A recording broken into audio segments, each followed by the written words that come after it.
देश भर में जिस तरह के हालात पिछले कुछ दिनों में बने हैं वो देखकर हर कोई परेशान है, क्योंकि देश के भीतर जिस तरह से हिंदू बनाम मुस्लिम की एक खाई बढ़ती हुई नजर आ रही है। चुनावी राज्यों में इस तरह का माहौल क्या कुछ संदेश दे रहा है और देश के भीतर इस माहौल को किस तरह से देखा जाए। जमात इस्लामी हिंद के वाइस प्रेसिडेंट इंजीनियर सलीम हमारे साथ हैं। सलीम साहब, देश के भीतर जो हालात हैं, ख़ासतौर पर राजस्थान आपकी टीम गई, राजस्थान से आपका ताल्लुक भी है, वहीं से सवाल शुरू करूंगा। आपकी टीम ने वहां क्या पाया और जो ये हालात बन रहे हैं राजस्थान के लिए, क्या ये इत्तेफाक है इस तरह का माहौल बनना, या कोई सियासी मोटिव भी आपकी टीम ने इस पूरे मसले के पीछे पाया? देखिए, ये ख़ास तौर से अभी जो हिंदू फेस्टिवल गया है रामनवमी का, उस मौके पर ख़ास तौर से 7 या 8 रियासतों में इस तरह के वाक़यात हुए हैं, जिसमें मध्य प्रदेश में सबसे ज़्यादा और संगीन वाक़यात हुए हैं। राजस्थान और बिहार और झारखंड में भी कुछ वाक़यात हुए हैं, गोवा में और छत्तीसगढ़ में भी कुछ वाक़यात हुए हैं, कर्नाटक में कुछ वाक़यात हुए हैं। तो इससे अंदाज़ा हो रहा है कि फ़िरका परस्त ताकतें पूरे मुल्क में एक पोलराइजेशन का माहौल पैदा करना चाहती हैं, और ये कोशिश आज से नहीं पहले से है। लेकिन अब ऐसा लग रहा है कि जैसे जैसे कुछ रियासतों में असम्बली के इंतखाबात करीब आ रहे हैं, तो उसको सामने रखते हुए इस तरह के हालात शायद पैदा करने की कोशिश हो रही है, और ये बहुत अफसोसनाक है। आवाम की तवज्जो असल मसाइल से हटाने के लिए, ख़ास तौर से इस वक्त महंगाई बहुत ज़्यादा है, पेट्रोल डीज़ल के दाम बढ़ रहे हैं, दीगर अशिया के दाम बढ़ रहे हैं, बेरोज़गारी और अनएम्प्लॉयमेंट का मसला बहुत संगीन है। तो लोगों की तवज्जो इस तरफ न जाए और लोगों को इस तरह के जज्बाती इश्यूज़ में उलझा दिया जाए, तो ये कोशिश है और उसी का नतीजा हमको नज़र आ रहा है। दूसरा, एक लॉन्ग टर्म एजेंडा भी इसके पीछे है, और वो लॉन्ग टर्म एजेंडा हम जानते हैं कि इस मुल्क में कुछ ताकतें हैं जो इस मुल्क को एक ख़ास मज़हब का मुल्क बनाना चाहती हैं, ख़ास कल्चर का मुल्क बनाना चाहती हैं, और बाकी दीगर मज़ाहिब और कल्चर्स को एक तरह से उसका ताबे रखना चाहती हैं, उनकी आइडेंटिटीज़ को ख़त्म करना चाहती हैं। तो ये एक लंबा एजेंडा भी इसमें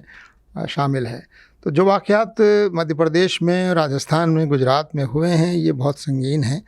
और हमारी टीम राजस्थान जाकर आई है। मोहतरम अमीर जमात भी उसमें शामिल थे, और मुस्लिम तंजीमों का एक जो अम्ब्रेला ऑर्गेनाइजेशन है, ऑल इंडिया मुस्लिम मजलिस मशावरत, वो इसमें शामिल हैं, उसके सदर थे, और अहले हदीस, जमीयत अहले हदीस के सदर इसमें शामिल थे, और इसके अलावा पर्सनल लॉ बोर्ड के कई ज़िम्मेदार इसमें मौजूद थे।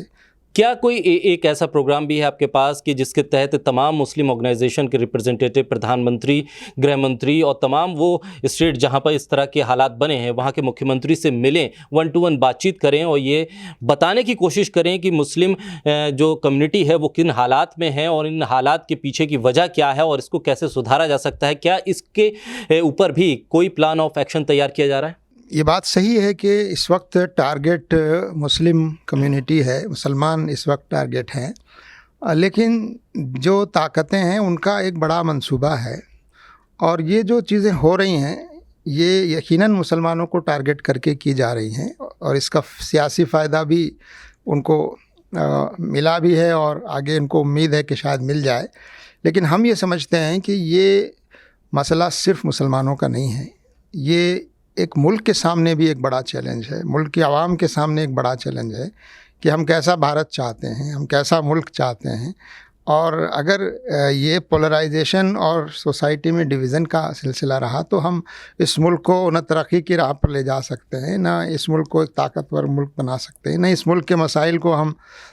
हल कर सकते हैं। तो हम ये समझते हैं कि ये एक मुल्क के सामने एक बड़ा चैलेंज है जो इन ताकतों ने खड़ा किया है,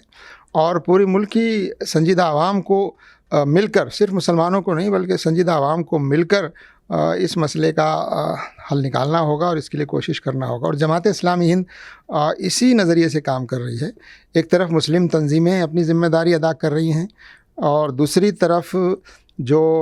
मुल्क में सिविल सोसाइटी है, ह्यूमन राइट्स के ग्रुप्स हैं, اور دوسرے مذہب کے جو مذہبی رہنما ہیں، انصاف پسند اور امن پسند لوگ ہیں، ان کے ساتھ مل کر بھی ہم یہ کوششیں کر رہے ہیں، خاص طور سے راجستھان میں اور دوسرے اسٹیٹس میں بھی ہم لوگوں کو یہی مشورہ دے رہے ہیں کہ یہ مسائل جو ہیں وہ سب کو مل جل کر ان مسائل کا حل تلاش کرنے کی کوشش کرنی چاہیے۔ اور جہاں تک ہم سمجھتے ہیں کہ یہ جو فرقہ پرست عناصر اور تشدد کرنے والے جو لوگ ہیں،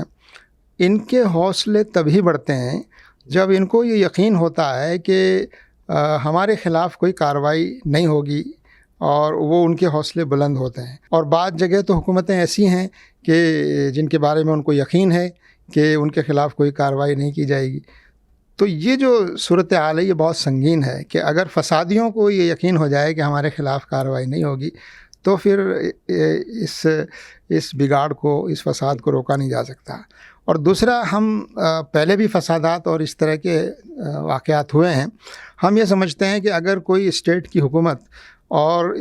لوکل ایڈمنسٹریشن اور پولیس اگر یہ طے کر لے کہ یہاں فساد نہیں ہوگا تو فساد نہیں ہوگا۔ ان دونوں جگہوں کے دوروں کی روشنی میں وزیر اعظم سے یا ہوم منسٹر سے وقت لے کر اور ہم یہ باتیں ان تک پہنچائیں گے، ملاقات کی بھی کوشش کریں گے، اور جہاں جہاں جا رہے ہیں ہم وہاں اسٹیٹ کے ایڈمنسٹریشن کے ساتھ ساتھ وہاں کے چیف منسٹر سے بھی ملاقات کی کوششیں کی جا رہی ہیں۔ ٹھیک، آخر میں سوال یہ ہے کہ اب ریہیبلیٹیشن کس طرح سے ہو، ان لوگوں کو مدد کیسے ملے، جن چیزوں کا نقصان ہو چکا ہے وہ دوبارہ ان تک کیسے اس کو آپ ایک آرگنائز کر سکیں، اس سلسلے میں کیا کچھ پیش رفت ہے؟ خیر، اس طرح کی چیزوں میں تو جماعت اسلامی ہند کا ایک بہت بڑا طویل تجربہ ہے اور بہت خدمت جماعت نے انجام دی ہے، اور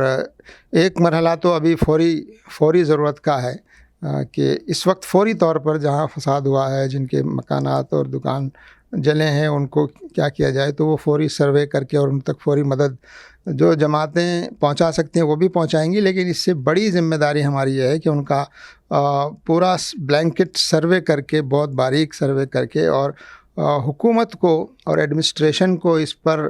آمادہ کیا جائے کہ ان کے جو نقصانات ہوئے ہیں، جتنے ہوئے ہیں، اس کا معاوضہ ان کو ملے۔ تو اس بات کی کوششیں ہماری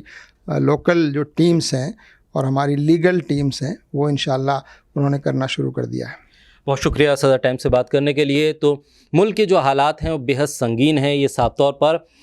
چیزیں نکل کر سامنے آ رہی ہیں۔ ان تمام حالات کی روشنی میں جو فیکٹ فائنڈنگ کمیٹی الگ الگ اسٹیٹس میں جا رہی ہے، وہاں سے جو رپورٹ آئے گی، اس رپورٹ کے بیسس پہ، اس رپورٹ کے آدھار پر جماعت اسلامی ہند تمام مسلم آرگنائزیشن اور انیہ جو الگ الگ آرگنائزیشن ہیں ان کے ساتھ مل کر جو رپورٹ تیار کرے گی، اس رپورٹ کو پرائم منسٹر یا ہوم منسٹر تک پہنچانے کا کام بھی کیا جائے گا، تاکہ آگے اس طرح کے حالات دیش کے بھیتر نہ بن سکیں اور دیش کے بھیتر جو مائنورٹی ہے، جو الپ سنکھیک ہے، وہ اپنے آپ کو محفوظ محسوس کر سکے۔ صدر ٹائمز کے لیے مرزا شاکر علی بیگ۔